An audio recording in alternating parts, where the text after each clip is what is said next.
Hey there, everybody. Welcome to Prake and Smokes Battlecast. I'm Smokes, I'm Prake. and together we are It's Prake and Smokes. gonna get Battlecast. really fucked up tonight. Yeah, that sounds about right. Cheers. So what's our first battle there, Prake? Well, I was thinking, why not we do a good old-fashioned scrap out in the backyard? Let's do Shrek versus Tank Dempsey. Love it. Alright. I'm thinking this one goes to Shrek, personally.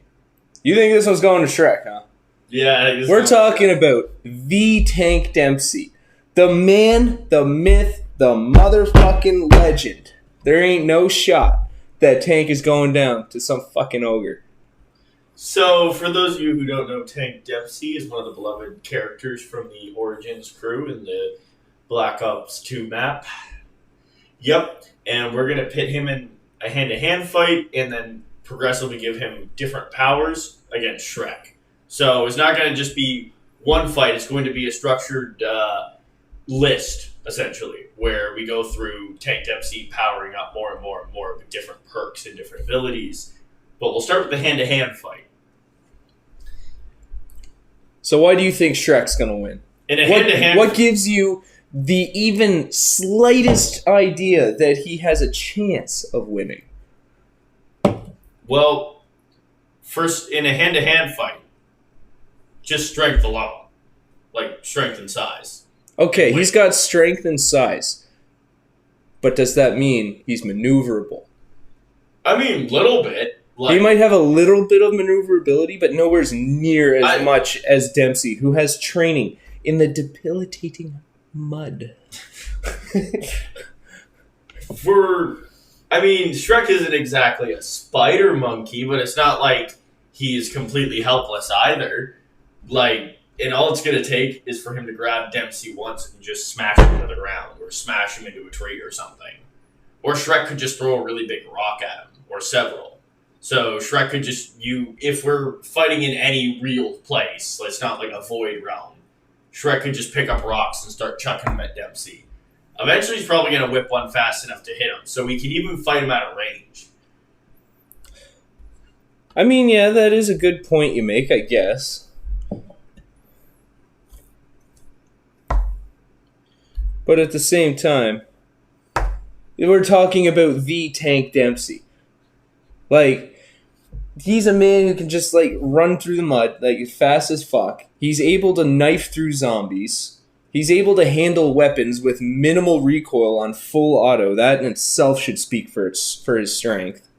Oh, he's definitely strong. He's stronger than most dudes. He can handle the M81 Beretta, which is known to just, throw people back if they're standing up. Oh, he's an immensely strong guy. But Shrek is a maybe even below average, but still he's an ogre. So an ogre is just on a different level of strength. It's like comparing two different animals. Dempsey's strong for a human, but could he take a 10-foot gator in a fight hand to hand? Probably not, unless he had a knife. Well, Shrek's biggest threat in the third movie was some guy with blonde hair and a sword. So if that's the biggest threat to him, then Dempsey is his absolute nightmare.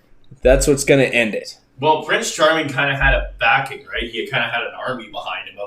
He had a backing, but he didn't like to use it. He was too self-conscious. He wanted to prove he was strongest to Mommy, right? But at the same time, he had to do that with a sword. He couldn't fight Shrek in a hand-to-hand circumstance. He just couldn't. He had to use some kind of weapon. If Dempsey had a knife, it might be a little different. I'd still say Shrek would probably Shrek him or ogre-well him, as you might. Screw the knife. What about the 1-inch punch? Doesn't he deserve to have that? And wouldn't that just negate the strength thing altogether? Because, obviously... It might, but it might not. Because, Shrek, can he really take bullets?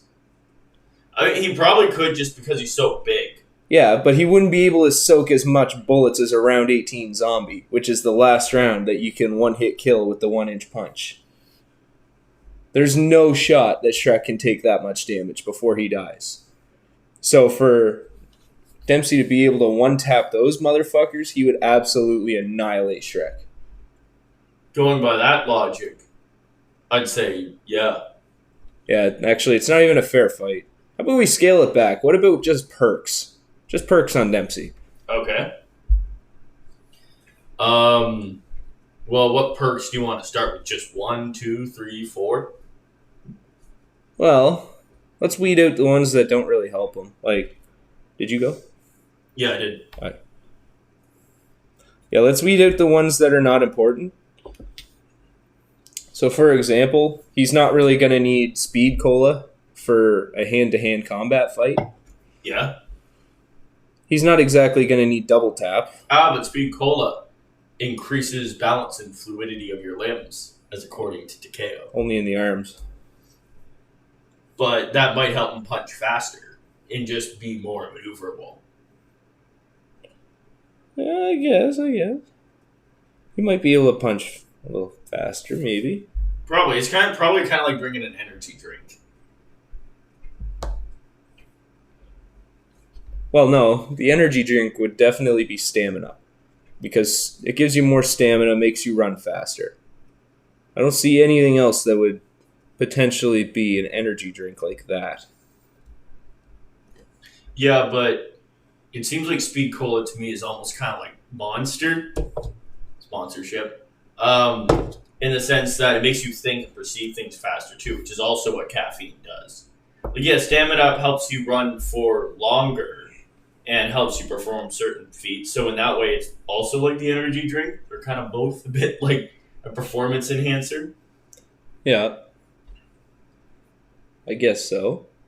You would say maybe stamina up is some form of creatine? Jug would definitely be some sort of...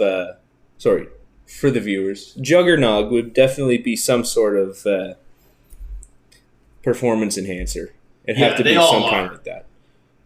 Like, that's a pure steroid. But let's say Dempsey just has Juggernog and Speed Cola and stamina. Let's start with the things that will help him a bit physically.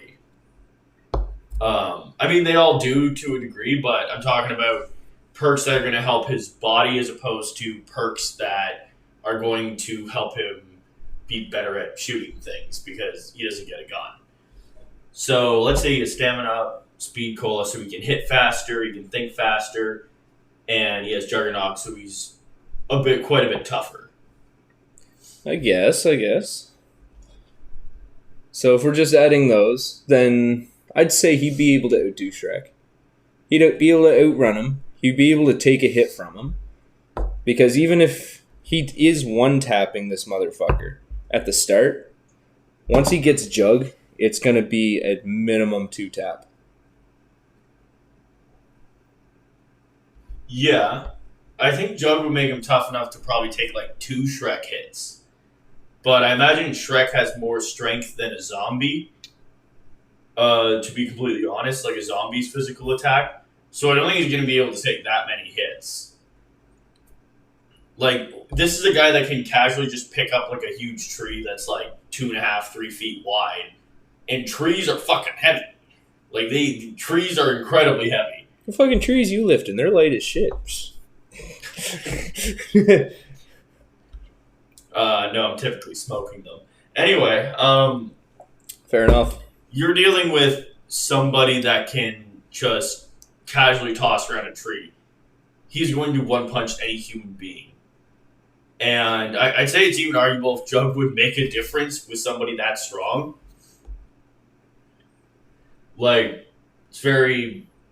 Maybe he could take 2 hits from Shrek, but I'm pretty sure 1 or 2 hits would just crush Dempsey's rib cage. I think it would come down to more his speed advantage.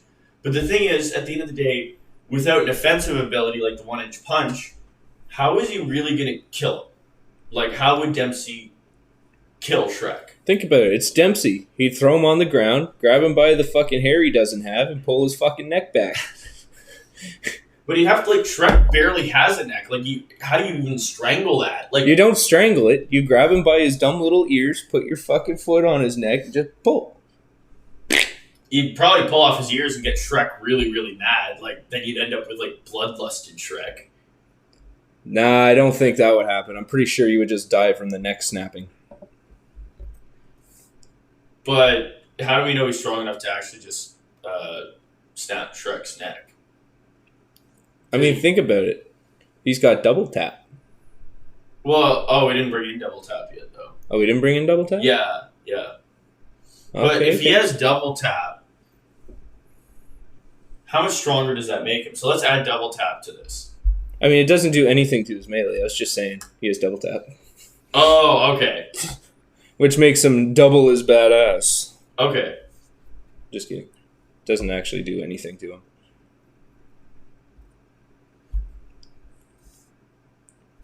So, do you think even with the perks, Dempsey would win or lose?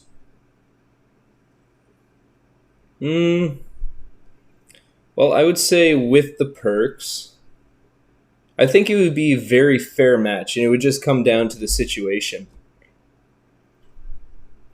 With the 1-inch punch, it would definitely be Dempsey, but bare hand scrap battle would just be Shrek. Fair enough. So what about Dempsey versus Mr. Incredible? Oh, well, that's kind of a stomp. Either of them would have lost against Mr. Incredible. Nah, I'm telling you. Well, if Dempsey had the 1-inch punch, let's give him the 1-inch punch. Okay, with the 1-inch punch, I still think you lose because Mr. Incredible is even a lot stronger than Shrek. I know he's got a lot of defense and offensive capabilities. Did you move? No, not yet. However, what's he really gonna do? Like, what is he gonna do against Tank Dempsey? He's got the 1-inch punch. He's got that fucking. He may be very tough, but is he round 18 zombie tough? Can he take a full mag to the face? Mr. Incredible has taken like an entire 10,000-ton robot to his face and been able to just hold it up essentially. He's gotten the shit kicked out of him, still been relatively fine right afterwards. And I mean, the 1-inch punch, but we're talking about a man who just casually works out with train cars, and each of those are 100 tons. And he's doing multiple reps very easily. Well, yeah. But has he been shot yet? Has it been proven that he can withstand a bullet? No, but he can withstand quite a bit of force. And that depends if Dempsey has a gun or not. If this is just hand-to-hand with the 1-inch punch with perks, what are we doing? Just the 1-inch punch, or...? Well, we're going to have to give him everything now. He's against somebody much more powerful than him. All the perks. Well, if and he has the stabs, then it might be a different story. But even that, no, not stabs. No. That would just stomp Mr. Incredible. What kind of guns does he get? Well, in the intro cutscene, it's shown him jumping off of the tank with the MG08. Once the MG08 runs out of ammo, he throws it aside and brings out a Remington New Model Army. So that's what he gets. Sound fair? Yeah, that sounds relatively fair. I was going to say, I think with, the ray guns, he might be able to actually fuck Mr. Incredible up pretty bad. Yeah, but that's more of a Richtofen thing. Yeah, that is more of a Richtofen thing. Now, with is the machine gun pack-a-punch now? No, it's... Well, we can pack... So, for a little more information, for those of you who don't know, pack-a-punch is a process in which a weapon is made exponentially, or 2 or 3 times, more powerful, and it's also given a cool skin of paint very often. You put it in a machine, it goes in, comes out, and it's more powerful, essentially. And it also increases its ammo capacity, its damage, blah, blah, blah, blah. Fire rate as well. And the stabs are something only on the map for Call of Duty Zombies Origins. And the stats are crafted using multiple parts. It's all part of this huge Easter egg, but they're extremely powerful. They're like magic staffs, each representing an element. There's one for electricity, fire, wind, and ice. So they're pretty overpowered. You do have to take into consideration, too, on Der Eisendrache, the very first map of the next game. Is it my go now? Yeah, your go. Okay. The very first map of the next game. What was I about to say? Eisendrach, very first map of Oh, yes. BO3. They have elemental bows. They work exactly like the staffs, except they get like 60 shots in each of them. And yeah, it's just elemental bows. So he does have access to those too, if we want to include it. Okay. Well, we'll see what weapons he would need to defeat Mr. Incredible. Now, it seems like the Incredibles, as incredible as they are, try to avoid being shot, like I think anyone would. Yep. But it's relatively unknown what the effects of being shot to an Incredible would be. I don't think it would kill them right away, but I think it would definitely hurt them. Like, I don't think it would kill them as fast as a normal human being. But also that depends on, like, the superhero's abilities and stuff like that. We know Violet can deflect bullets, but I don't think Mr. Incredible can. No. That might be a severe issue. But at the same time, this is kind of a reach. I know. But as far as I know, the police in the world of the Incredibles, they needed superheroes to do a lot of work that they couldn't handle on their own. Meaning that superheroes in this case were more effective than guns and weapons. In this case, yes. So maybe they do have some sort of resistance to bullets and weapons used by supervillains. Because a lot of supervillains might have just been using weapons. A lot of supervillains did use weapons rather than using superpowers such as Syndrome. And from what we know, the only thing that could completely erase a super was... I'm not sure if Gazer Beam was killed by a robot laser or whatnot. Or if he was just beaten to death. But do you remember that guy when Mr. Incredible finds the dead guy in the cave and it says Kronos? Yep. Yeah. Checkmate. Good game? Checkmate? Hang on. How did you get checkmate? What the shit is this fuck? What? What just happened? I think I just got cummed on. Someone help. There's cum everywhere. GG. Good game. Swap sides now. Yep. Okay, I don't know if he was killed by a laser, but... I was killed by cum. I think you were killed by the Queen that game. The Queen's cum bit. The Queen came on me. I died. Spoiler alert. It wasn't hot or ready.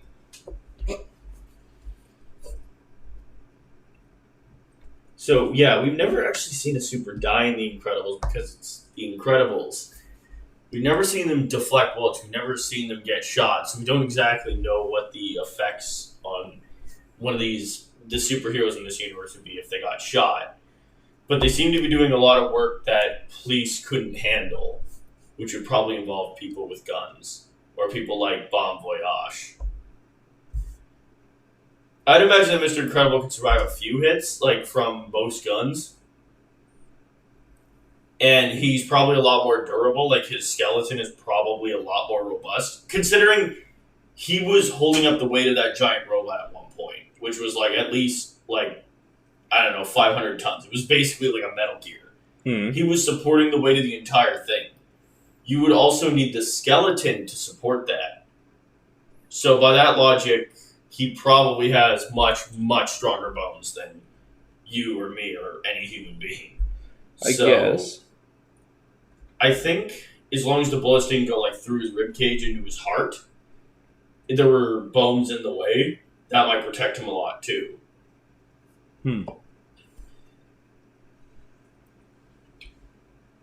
But that being said, the machine gun that Dempsey wields is pretty heavy. It is a very heavy machine gun, yes. And if we pack-a-punch it too, like, these are lasers we're talking about. Okay. So, like, let's make up a scenario here. if they're hunting each other in like the city or something like that, Yeah. like Mr. Incredible hears about a disturbance, someone is doing something along the lines of weird magic shit, and it's freaking people out, and it's realistically Dempsey coming out of a portal into this multiverse or whatever, or into this part of the multiverse, which happens to be where The Incredibles takes place. Yep. So people think there's some kind of dark magic going on. They sense that it's very powerful. There's maybe some zombies running around the city too, eating people, doing their thing. So Mr. Incredible goes after this guy, and they assume that it's him who's responsible, but it's just Tank Dempsey. And they go to... And Mr. Incredible maybe tracks him down, because it's probably going to be Mr. Incredible's job to track him down. Yeah. And maybe Dempsey's holed up in a building or something like that. What do you think would happen? Well, if Dempsey's trying to hold out in a building from Mr. Incredible... He could just knock down the building. Exactly. That's what I was about to say. Mind you, that was a burning building. Yeah. I don't really consider it a stretch for Mr. Incredible to be able to just knock down a building if he really wanted to, though. Check.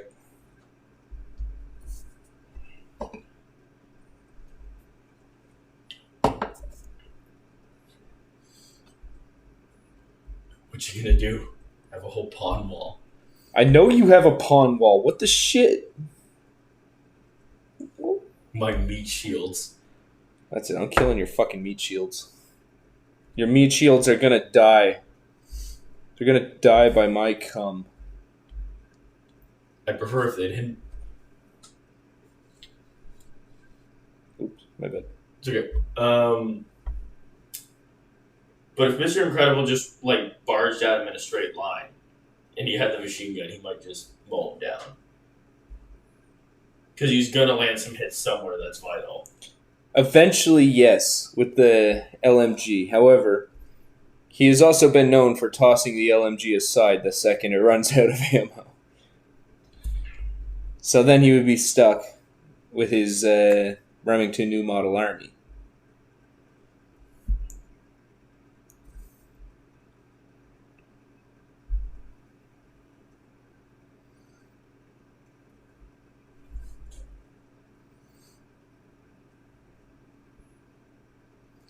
If he had the shotgun, again, very strong weapon, I think that he might be able to hurt Mr. Incredible pretty bad, but it doesn't have that same rapid fire rate, so he might not strike something vital.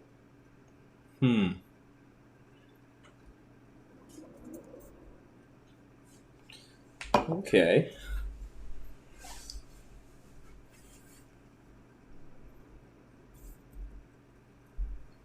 Could you just, stop doing that? Why? Because it's such a small move and it pisses me off so much. It shouldn't piss me off for something that small of a move.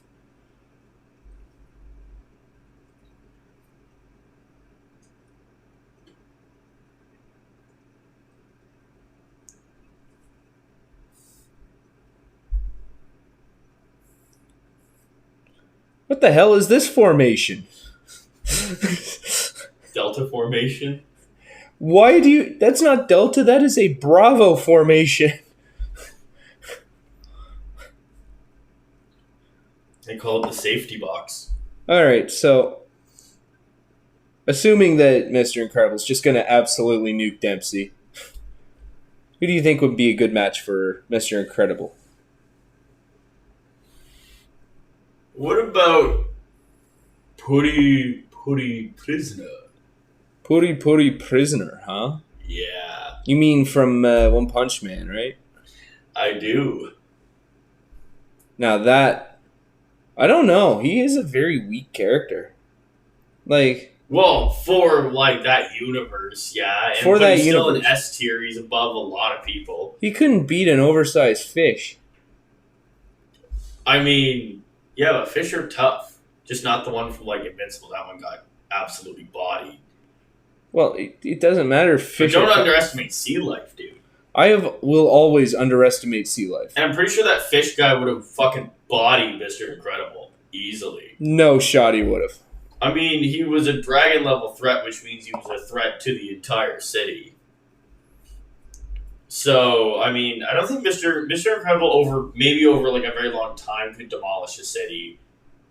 But he's like kind of almost at that city level. Meanwhile, that dude was there. I guess, yeah. Mr. Incredible could definitely decimate a city. Yeah, that would take him a really long time, though. No, it wouldn't. He'd just be going apeshit.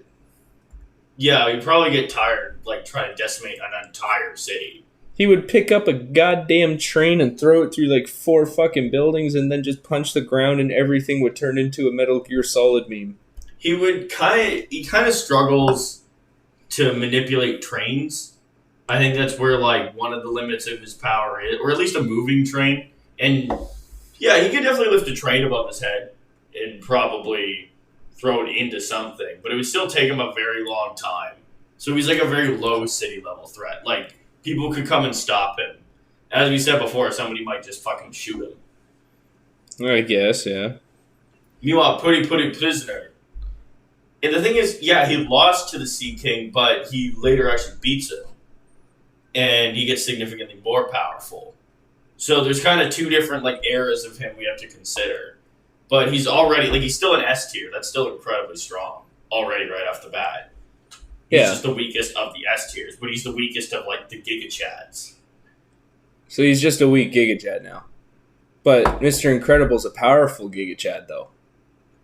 That's the thing. He's definitely powerful, but maybe not. Like, I think he would definitely be an A tier hero at least, but I don't know if he'd be an S tier in the One Punch Man universe. Because, like, S tier is, like, still best of the best of the best of the best. Okay, so let's talk about Puri Puri Prisoner's old form then. His weaker form. Alright. So he gets absolutely fucking bodied by that fish. The same way that Mr. Incredible would. Did you move? Yep. Oh, okay. The same way Mr. Incredible would. That's not good. Well, what's Puri Puri Prisoner's best strength feat? He has a lot of powers and abilities.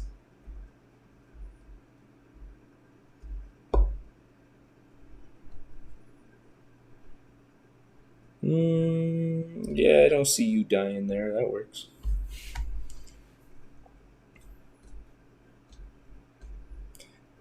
Well, Puri Puri Prisoner, I don't believe has very many, like, incredible feats, per se. He's just a really strong guy. That's the whole thing that he is. He's just a big, powerful, blocky dude. Isn't that... He's one of the boys. Yeah, but isn't that exactly what Mr. Incredible is? That is exactly what Mr. Incredible is. So, I mean... Where'd I place my weed, man?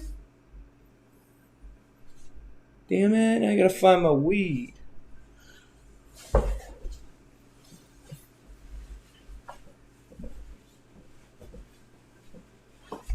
Well, the first thing I read here is that Puri Puri Prisoner is able to straight up blow holes through dragon level threats.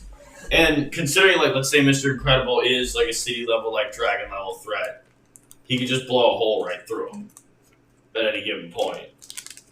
Did you move? Yeah, I did. Okay. So, if you can just blow a hole through him at any point, yeah, I guess that just means that it's not even a fair fight now.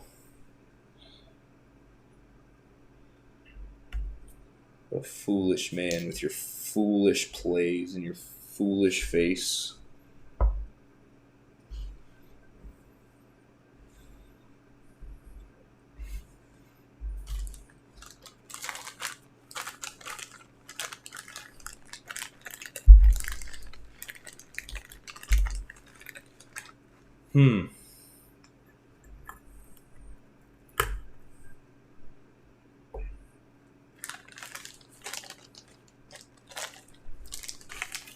So then who do you...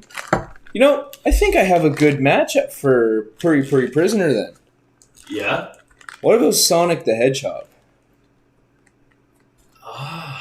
Because think about it. Like, Sonic the Hedgehog, he's got a shit ton of different forms. Like, he can power up almost the same as Goku. Like, it's just as fucked. Oh, not in terms of sheer strength. He can't power up to Goku's level. Oh, no, but he has like the same amount of transformations is what I mean.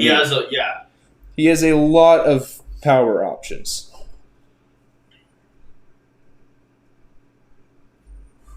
He definitely does. I don't know as much about Sonic, but I'm fine if you educate me about it. How many transformations does he have? So, he's able to turn into Supersonic. That would be his weakest one. That's where he takes the Chaos Emeralds, and he becomes 10 times stronger than regular Sonic, who's already able to spin dash through solid steel. Okay. It also says here, prisoner can hit through solid steel. So maybe this will be interesting. Yeah. So base Sonic is already able to spin dash through it. That means that he just turns himself into a giant fuzzy ball of annoyingness and pisses everybody in the room off by spinning through a wall. Just some random wall. Doesn't even have to be anything with the story. It just goes through a fucking wall. Yes, it's on. Don't worry. But then we get to Supersonic, who now radiates heat. It's your move. Oh, okay. Unless you moved already. I moved my bishop here. Did you see that? Yeah, I saw that. Okay. And I moved my horsey here.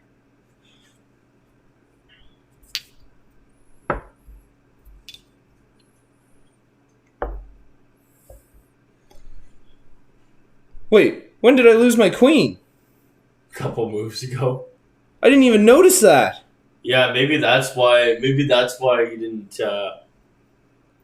Oh, well, whatever. It's too late now. But so we get to Supersonic now. Okay.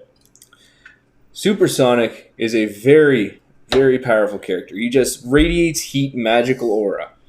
He is able to bring people back to life. He's able to revive himself just by having possession of the Chaos Emeralds and dying. Okay. And, yeah. Well... He's able to fly now. How much can he destroy? What's his, power output potential? His power output potential... Well, he was able to just blast through a giant robot. Like fucking Metal Gear Revengeance style. He absolutely went rules of nature on that motherfucker. Like, he just zoomed right through it so fast that Dr. Eggman wasn't even able to keep up with him. Here you go, or mine? Yours.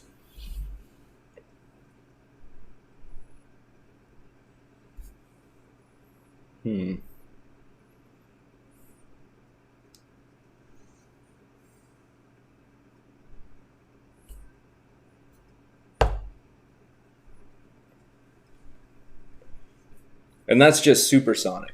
The next one up is Hypersonic. Hypersonic is made when Knuckles uses the power of the Master Emerald to upgrade the Chaos Emeralds. Alright. He basically... How strong is that? A shit ton stronger. He is now on a planetary level, can fly in space, can destroy the planet just by zooming through it enough times. So he's more closer to maybe Omni-Man's level at that point.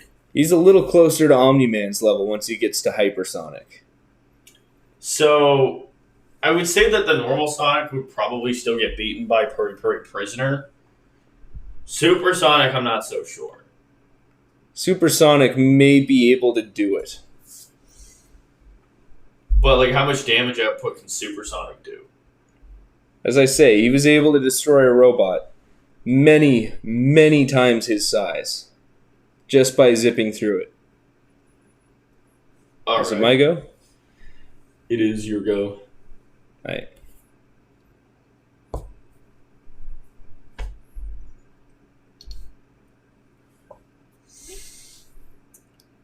No, not this again. No. Enough of that. Why?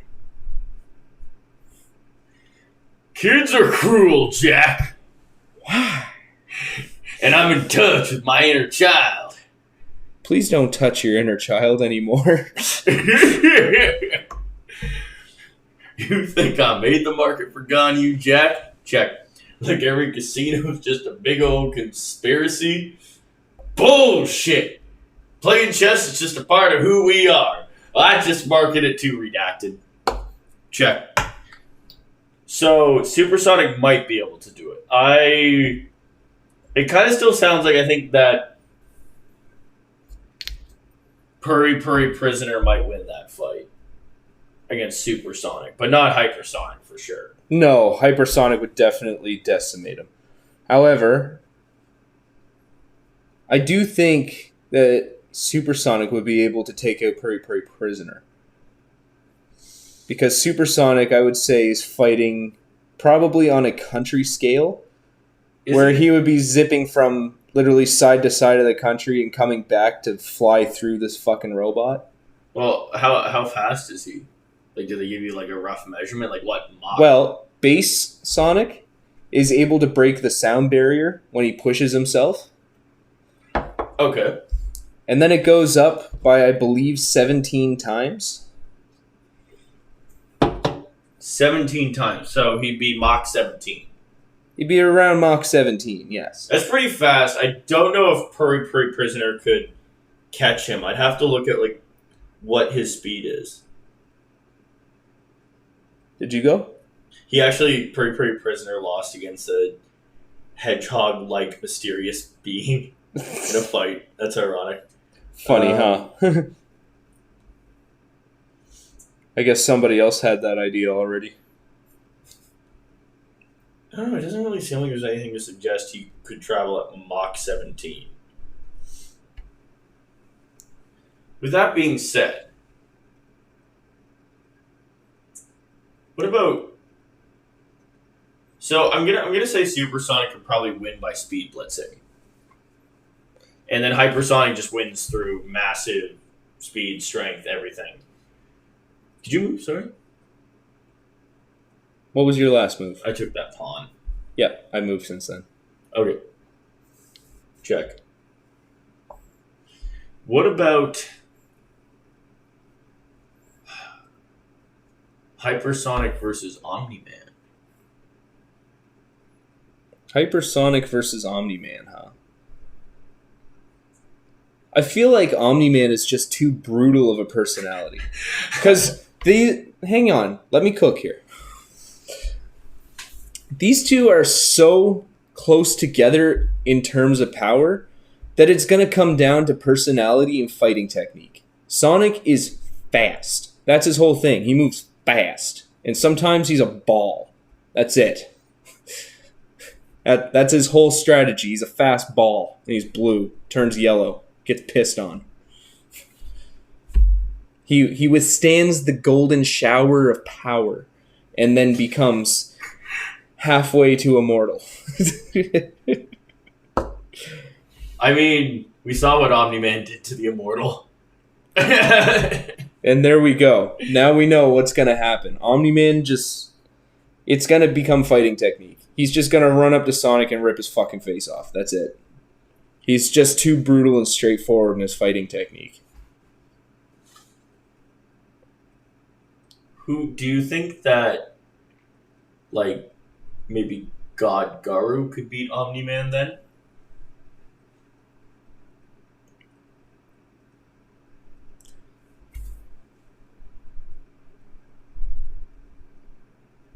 I would say no. No? I would say actually no. think God Garu would win. I would say he loses. Why? Well, his fighting technique relies heavily on throwing the other person's technique and power right back at them. He doesn't move fast enough to really be able to take any advantage of Omni-Man, because they'd be moving roughly the same speed. Well, how fast is God Garu? Like, how fast did he get to... He's able to teleport. He's very fast. Okay. He's able to create portals and teleport all around a planet, as shown when One Punch Man went around the entire planet searching through thousands of portals and found the one that he was going through, which is fucking impressive. Yeah, that is an impressive speed feat. But Garo could keep up with a guy like that for a bit? For a bit, yeah. Okay, Omni-Man's fast, but there's nothing to suggest you could search thousands of planets to get through a portal.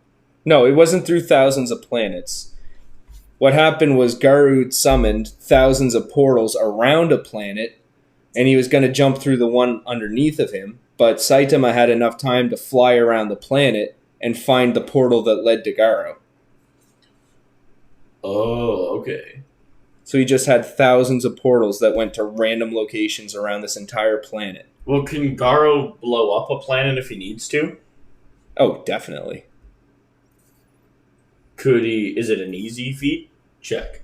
Like, is that an easy thing? I wouldn't per se say easy feat, but he could definitely do it. Okay. So... Omni-Man also could probably blow up like an Earth-sized planet, but it wouldn't be easy per se for him either, because he's done it with Mark and Thaddeus, two other Viltrumites. They had to work together, but they were all tired from fighting. So you might be able to argue that he could do it on his own, but like only at full strength.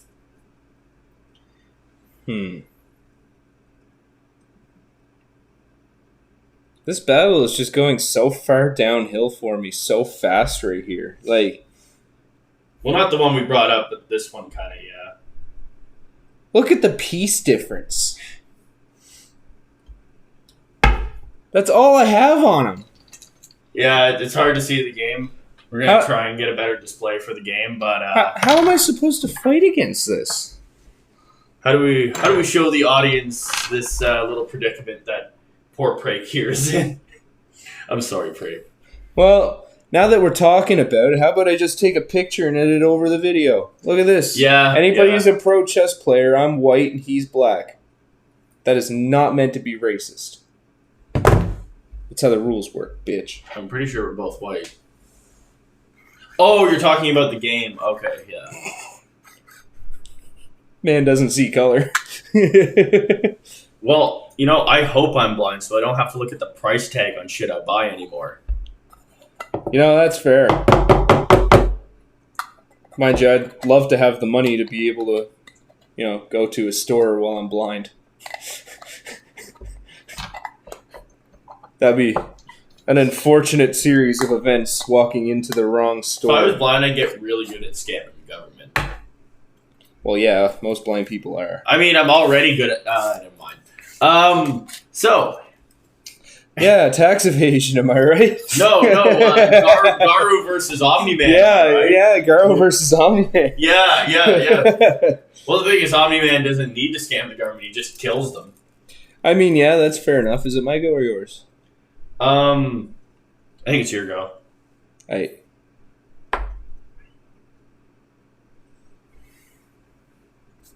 Checkmate.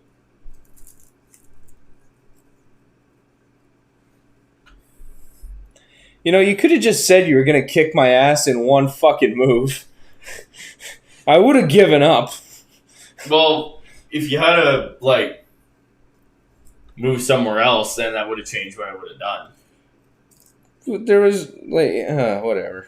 Game's over. I already knew I was going to lose, so, like, the picture will just prove to you guys just how fucked that situation was. Like, there was absolutely nothing I could do there. I am a bit of a neckbeard who played a lot of chess, so I've been playing chess since I was 4 years old. You sweaty, might fat as well call fucking me neckbeard. Carlson. Just call you fucking sweat. I actually think that guy's kind of... I don't like that guy. I think he's kind of stupid. I don't even know who that guy is. Magnus Carlsen. He's the world's best chess player. I say that quote unquote because remember the whole thing with the anal probe or whatever? Anal probe? Yeah, the whole chess thing, the cheating thing. No, I've never heard about that. They were accusing this guy of having a probe up his ass and cheating against Magnus Carlsen because Magnus was playing a game with him, and he walked away because he said, like, oh, this dude is clearly better than he should be. Like, only a few people could play against me that way because the dude already had him in a couple moves. Yeah, sounds like he just got salty. Yeah, I really think that the dude Magnus Carlsen just got salty. That But he still sounds like what it was. And they still call him the world's best chess player. But there's no evidence that the other dude cheated at all. Chess.com released a statement saying he did, even though there's no evidence to that. And he admitted to cheating when he was like 16 once or twice. The guy they accused of having that anal probe, Hans Niemann. And ever since then, him and Magnus have never, I think they might have played a couple games, but they haven't really played. And we haven't gotten to see whether this guy is better or not. And I honestly think he might be. But they still call Magnus a world chess champion. I'm like, that's disputed. Like, that's up in the air now. Because he's refusing to play this dude. Yeah. Now this dude's, obviously number one, right? Not obviously. Magnus might still win a match between them, but he might not win by such a huge margin as he usually does, because he's used to being better than everybody else. He's used to being the Giga Chad of chess, but he's been that for 12 years. Yeah. Let someone else have a chance.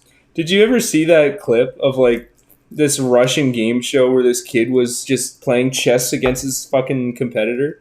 And then they said, yeah, I'm not a match for you in chess. Yeah. But you know who is? And then he just does this super long fucking intro to this Russian fucking number 5 in the world chess player. I know who that is, Anatoly Karpov. Yeah, it was. Yeah, he's been a chess champ. He took over the reign from Bobby Fischer, actually. Oh, no shit. Mm-hmm. And that was kind of funny. He thinks he's this stupid kid thinks he's so fucking smart, and then they're like, yeah, you know what? You're not just going to get to demolish somebody today. We're bringing on Anatoly Karpov. Fuck you. Yeah, literally. Do not give a fuck. Yeah, here you thought you were going to be fucking demolishing the game host, but no. Yeah, they really and the way he walks this fucking kid's hopes. The way he walks in, too, it's just so badass. He does the Giga Chad walk. Play it on screen right now. Yeah. Что ж, ты готов сыграть? Да. Подожди. Миш, у меня для тебя одно важное признание. В отличие от тебя 3-летнего, я 40-летний лоб. Играть в шахматы не умею. Поэтому мы тебе нашли достойного противника. Я приглашаю в эту студию 12-го чемпиона мира по шахматам, международного гроссмейстера, заслуженного мастера спорта СССР Анатолия Карпова.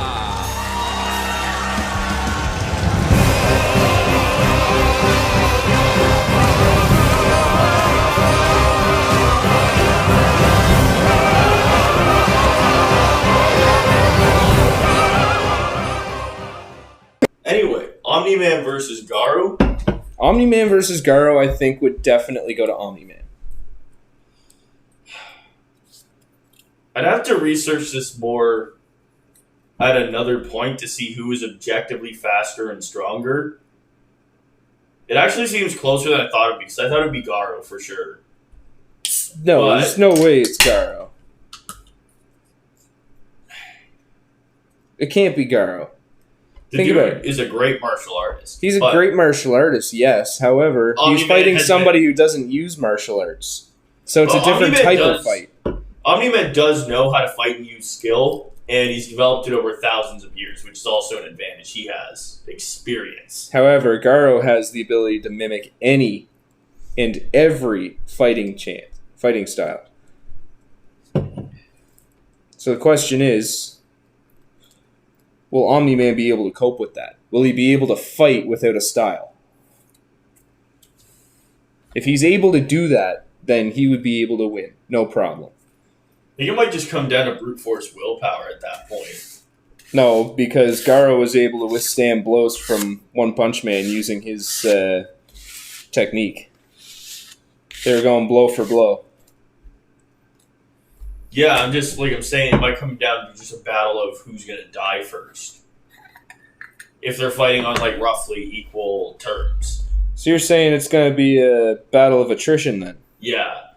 And Okay. I actually think that's something Omni-Man could win because of his... Essentially, what are nanomachines?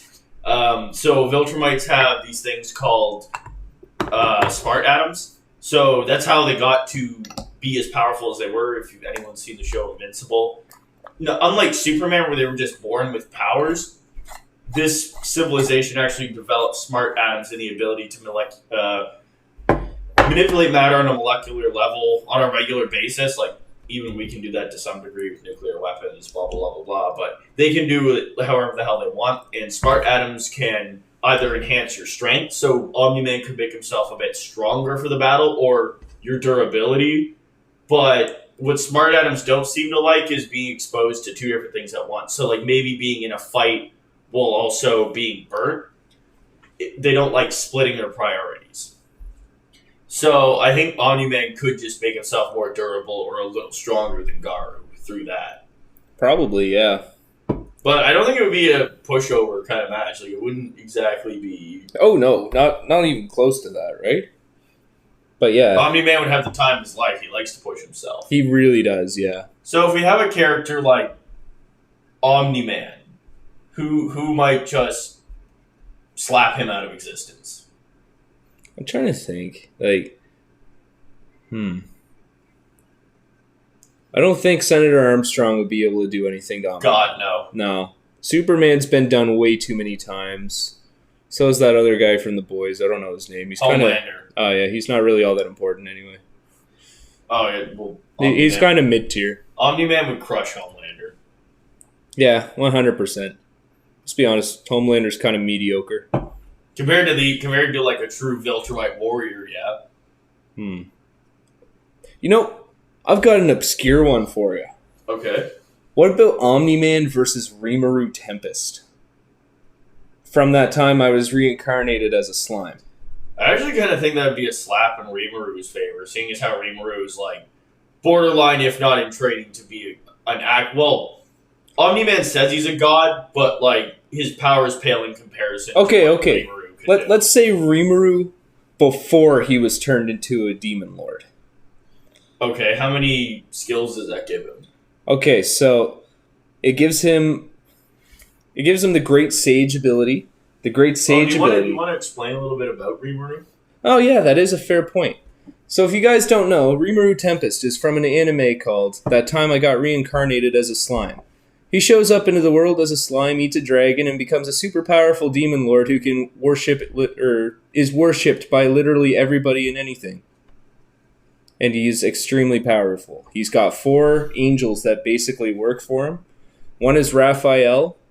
Raphael gives him all the knowledge in the universe that he needs. He relies on it. Raphael can also take over his body and go into autopilot mode if he doesn't know what to do. Next up is Beelzebub, who is able to consume literally anything, including time, space. Everything is just immune to Beelzebub.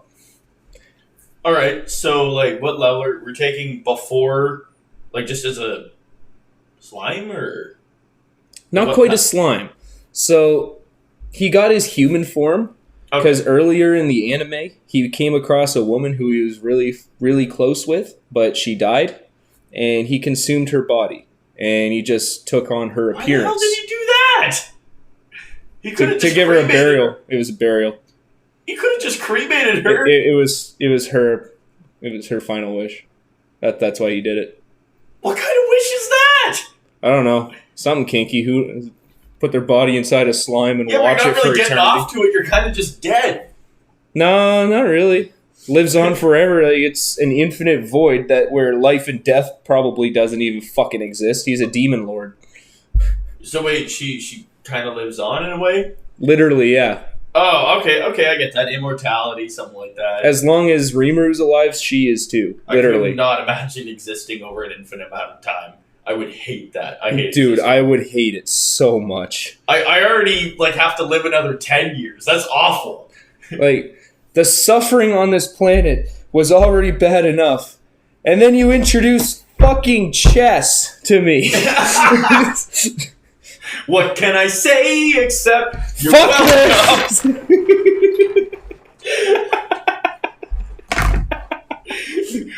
This! Oh. Well, I guess that's enough chess. Yeah, I think it's enough chess. Yeah, it's probably enough chess.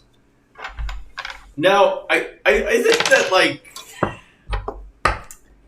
I don't... So he's consumed that body. So what powers does Rimuru have at this point in the story?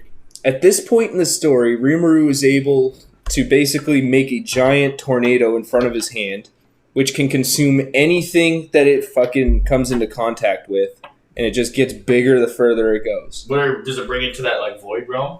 Yep, it brings it into Rimuru's body, which is just an infinite void realm. And how fast is Rimuru's like reaction time? Well, Rimuru's reaction time. At that time, his reaction time, well, he was definitely very fast. I'm pretty sure that he managed to do everything, like get his like mind 1,000,000 times faster than it should be by before he even became a demon lord. Oh, okay, so that comes before that in the story. Yeah, so he's mentally a lot faster. However, he isn't as physically fast. He hasn't gained the power of his supporters yet. He still only has 2 angels on him. He doesn't have all 4 yet. So he can know someone like Omni-Man's coming. If Omni-Man gets the jump, then he might just crush this guy's body. If he gets the jump, yes. However, Rimuru's mindset, 1 second in the real world is 277 seconds in Rimuru's world. So Omni-Man may be getting the jump on him. He may be able to go 30 feet from behind him to his back in 0.1 seconds. That's way still less than Omni-Man can travel. If Omni-Man's like really leaping for someone, like yeah, if he it's tries faster than light. Like he can move at faster than light speeds. Definitely, yeah. Although to be fair, in the actual show, he goes to grab a guy named Cecil. He goes to grab him. Cecil's like this government agent in the show. And Cecil has his teleporter, and he manages to react to that. So it's kind of like, yeah, he traveled faster than light in the comics at some point. And he did so when leaving Earth, but he somehow couldn't grab Cecil. There is a bit of contradiction there, but from what we see in the show, yeah, if Rimuru had the reaction time, then maybe just tornado. Well, Rimuru can easily dodge lightning. Oh, okay, that makes it a lot different. Yeah, it is a lot different. He can easily dodge lightning. Although I don't think lightning itself is actually as fast as the speed of light. However, this is like lightning created by a more powerful being than fucking nature. So this is specifically also black lightning too, which is in his universe perceived to be the most. It's like a magic lightning. No, it's a showcase of your power. If you have black lightning, then it showcases you are an extremely powerful figure who could be a demon lord. That actually kind of reminds me, I know a really obscure fact about Star Wars, where essentially if you're able to fire a red force lightning as a Sith, that indicates that you are an extremely powerful Sith. Because lightning is a flex. Being able to shoot lightning out of your hands is a flex. Well, yes, it is. Of course it is. Anybody who has a fucking balloon can do it, though. I don't know. Like, there's no needing to know about this. I can shoot lightning too. Yeah, but I can't kill people with it, and that's the point. Depends how many balloons I have. It depends on how many balloons I have. It depends on how many car batteries we have. Alright. So, if Rimuru could throw up a tornado, perceive it, then it might be able to catch Omni-Man and bring him to an endless void realm. If Omni-Man doesn't just crush him. But with more powers, it's more one-sided, right? Yeah, it's a lot more one-sided once Rimuru becomes the Demon Lord. So, in general, like, taking Rimuru for what it is now, I guess it's an it? Is it an it, technically? It's an it. Rimuru is an it. Taking it for what it is now, you need someone a lot more powerful with... Because what is Rimuru like by this point in the series? As in power-wise, or? Yeah, power, skills, abilities. So, right before he became the Demon Lord, he gained an ability called Merciless. Merciless gives him the ability to kill every single person on a battlefield who has lost the will to fight. Okay. So, not only is he able to amass large amounts of destruction without even shooting out an attack, but he was able to make this army lose the will to live by just shooting out one little beam. Oh, fuck, the police are coming. Smoke time! All right, let's go. Let's have a joint. All right, we will return.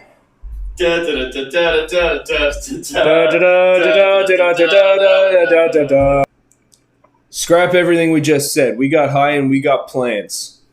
Rimuru Tempest versus the Grand Priest. Yep, the Grand Priest from Dragon Ball.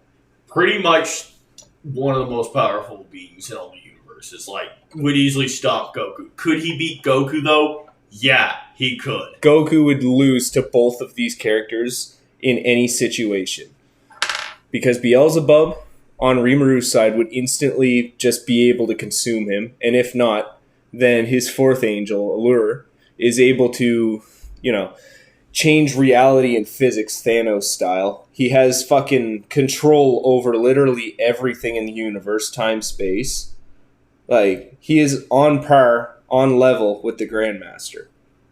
So, why do you think the Grandmaster will win? What situation do you think he would win in? Because they're so even. I don't even think we can talk about power scaling on this one. I think the Grand Priest is definitely a superior martial artist at the end of the day.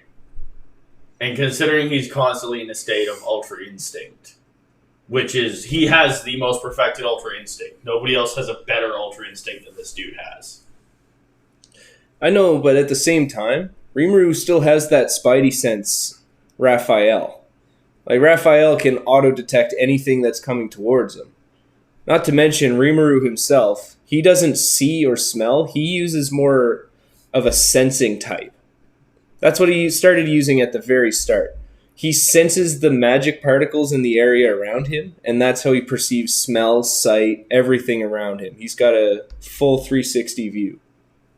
Oh, okay. But that's the thing, though. The Grand Priest has God Ki, according to Dragon Ball. So there's a difference between Goku's regular ki and then God Ki.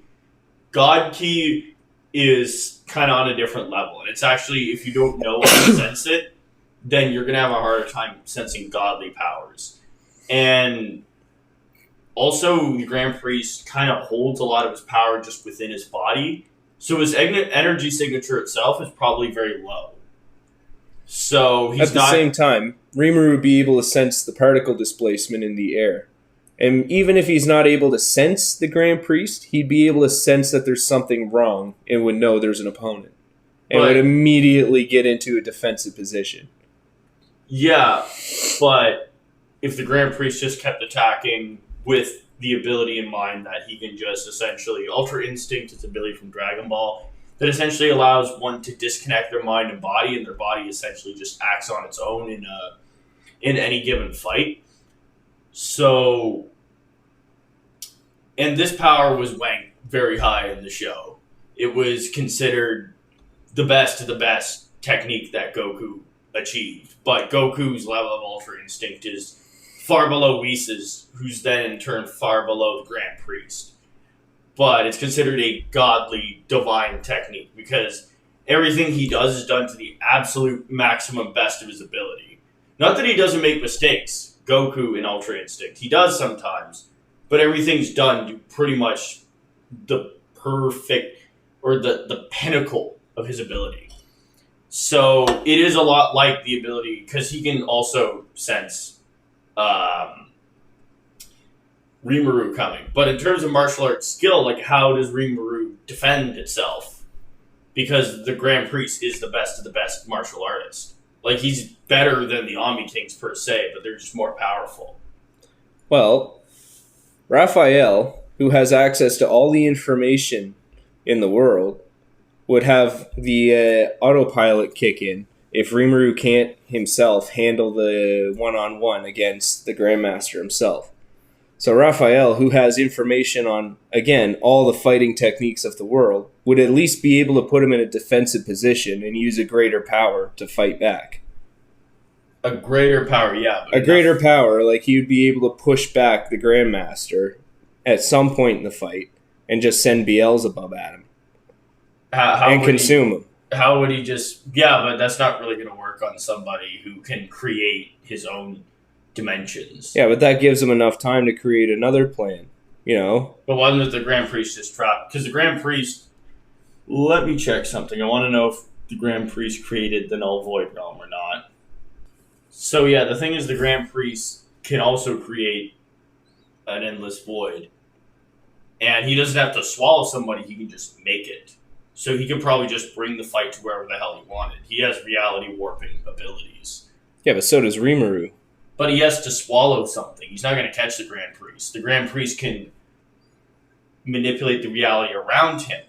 It's not just inside of him that those reality warping abilities come into play. Like, yes, there is an endless void inside of him, inside of Rimuru, but the Grand Priest can manipulate everything around Rimuru outside. Yeah, but wouldn't Rimuru be able to break through his manipulations? How? Well, let's look up something here. We'll be right back. After a little bit of extensive research, seems as though Rimuru is going to lose. Unfortunately, his power level just isn't quite up there. He is a little bit more powerful than Goku, just not by much. He's definitely got abilities that put him above Goku, but as Prekir described it, he has cheat codes. But the Grand Priest, as I put it, programmed the game. Because the Grand Priest is so powerful, this is in their respective universes, but the Grand Priest is so powerful that he almost functions to an extent as the will of the writer. Like, the whole story itself of Dragon Ball is the will of the writer, yes, but he almost acts to define the rules of the story. Because the Grand Priest can warp reality, and he can erase people by not even being there, just thinking about it and erasing that person because they broke certain rules. Like, if anybody's been caught up on the manga, this guy called Miras is an angel type, but he wasn't an official angel. He decided to join another organization called the Galactic Patrol. Anyway, he's erased because he breaks the rules and starts using his full angel powers, which are essentially like cheat codes to the universe, but he was abusing them. So, yeah, Rimuru has some of those cheat codes. Rimuru also has the ability to erase people with the power of Beelzebub. As I say, he can make a tornado appear out of his hand, and it sucks in anything it comes into contact with. However, it just doesn't match up to the same level as the Grand Priest. I feel like he would easily be able to either escape or just nullify Rimuru. This is very much true, unfortunately, for Rimuru. The Grand Priest is truly on another level. Because the Grand Priest has never even had to fight. Because he's just that powerful. He hasn't had to fight for anything. Exactly. Everybody's just too afraid of his name to do anything. It's like the king of from One Punch Man. I'd say he ranks above, like, just in their respective worlds, he rank above the king for sure. He's like, yeah, but he's just feared the same way. Yeah, is what I'm trying to say. Okay. Just the same fear is instilled. Yeah, just by his name. So, I want to talk about the scenario, though. Like, how would a fight between them even happen? Like, how would this materialize? And I actually had a pretty good idea. Let's say Rimuru had stumbled upon the Dragon Ball universe. Judging by what you said earlier, I don't know much about the anime, but apparently Rimuru cannot go to Earth. Yeah, Rimuru can't really go to Earth because he was originally from Earth and he was reincarnated. Therefore, it's just fucking rules. They can't go to Earth. So, what if Rimuru appeared in the afterlife in Dragon Ball? Well, and I'm not just putting him in Dragon Ball to give, like, Dragon Ball the home advantage. What I'm thinking is this is how a scenario between the two could provoke... how a scenario would develop between the two, like how one get provoked. And essentially, the Grand Priest would sense that Rimuru was essentially using cheat codes, because he can sense that. He just knows. That's why he erased Miras, because he considers angel powers to be like cheat codes to the universe. And he's like, who is this? I don't know who they are. They're abusing these cheat codes. And Rimuru would probably be using them to try to get back to their universe. And the Grand Priest would show up and be like, yeah, you can't be doing that. And the Grand Priest despite his very polite demeanor and he has a very pleasant, happy face, he is incredibly cruel. He is simply the rules of the universe. Completely neutral. No good or bad. It's just balance. So the Grand Priest would show up and not really have much sympathy for the situation. But Yeah. he could potentially, like in the good ending, which also could totally happen, he just tries to warp reality to somehow get him back to his universe. Yeah, now don't get me wrong. Like, the chances of Rimuru beating the Grandmaster aren't 0. There is still a 0.01%. There's always that 0.01 that the Grandmaster slips up. I don't think he would, because he is almost just like, Unless the writer really wanted him to, he is kind of perfection in a way, because he's constantly in that Zen mindset that allows him to dictate everything. No, it could just be that 0.01, not just what the writer wants to say. Like, it's the odds of it are so fucking low that like definitely wouldn't happen. Near 0. Yeah, it's so close to 0 that it would definitely not fucking happen.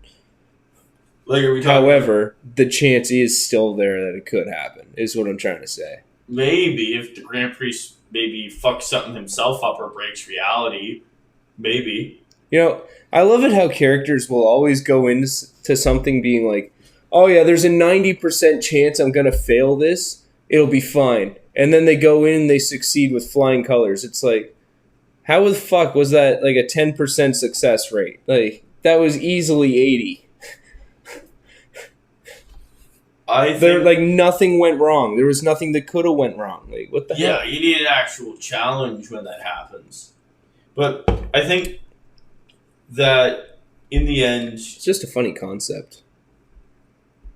But yeah, in the end, I think like Rimuru might try to throw down with the Grand Priest.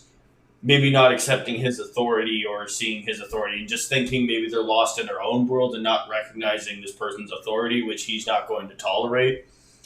And I think he might try a few things, like just erasing him or whatever, but he would just simply warp reality or move out of the way. We haven't even seen him have to use his powers, so we don't know what he would do. But if he can warp reality, he might just delete any attacks or any of the cheat codes. yep. And be like, yeah, you might be a problem. And probably end Rimuru in 1 or 2 hits, just severe physical hits that, yes, Rimuru will be able to process that he's there, but only after he got there. I think he is that fast. Like, it's reasonable to say he's that quick. Because he's many times stronger than the angels, who can travel across the universe in 13 minutes. And he's many times above his children. Yeah. Well, or he might just delete Rimuru. He might just be able to erase Rimuru. I don't think he'd be able to do that. Why? I feel like Rimuru has, like, his anti-demonic power. I feel like that would kick in. Or Wait, at what least... is the anti-demonic power? Because the Grand Priest is not a demon. Yeah. However, at the same time, his Raphael would also kick in. And I would almost say there's a 90% chance he would learn how to fucking resist whatever type of power is trying to delete him. Because it would relate so much to demonic power. Yeah, I would say it wouldn't, because the Grand Priest is not a demon at Especially how he's also got control over space-time as well. I'm pretty sure he would be able to create a space, even if it's just a tiny little pocket that the Grand Priest can't get access to. I doubt he couldn't get access to it. Because, again, he can create portals to other dimensions. So he'd probably just be like, open up and come in. Or just trap Rimuru in there. Be like, okay, now you're stuck there. Yeah, I guess, yeah. And at the end of the day, the Grand Priest can also erase other angels who have, like, powers on the level of Rimuru. Like, some of the other Angels could probably be a better matchup, like one of the Grand Prix children, but he can just erase those guys like nothing. I guess, yeah. So I'd have to say that at the end of the day, yeah, I'm definitely going to go with the Grand Prix, but maybe there's something I don't know that could prove me wrong, but it's like I see it, it's actually just impossible for Rimuru to win. But maybe there's just something I don't know and something I'm not properly connecting or scaling between the two universes, but that's my honest opinion. Well, I think we have our result then. Yeah, it's quite unfortunately for Rimuru. Yep. However,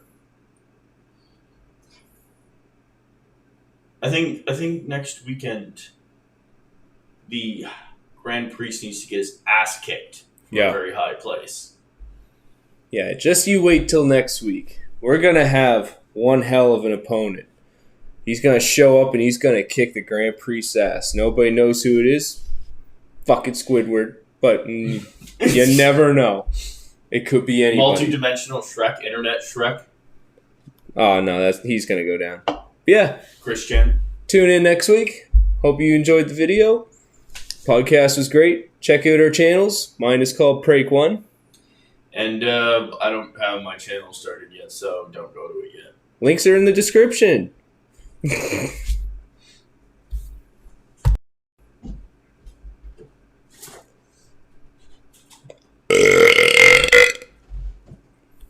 Bless you.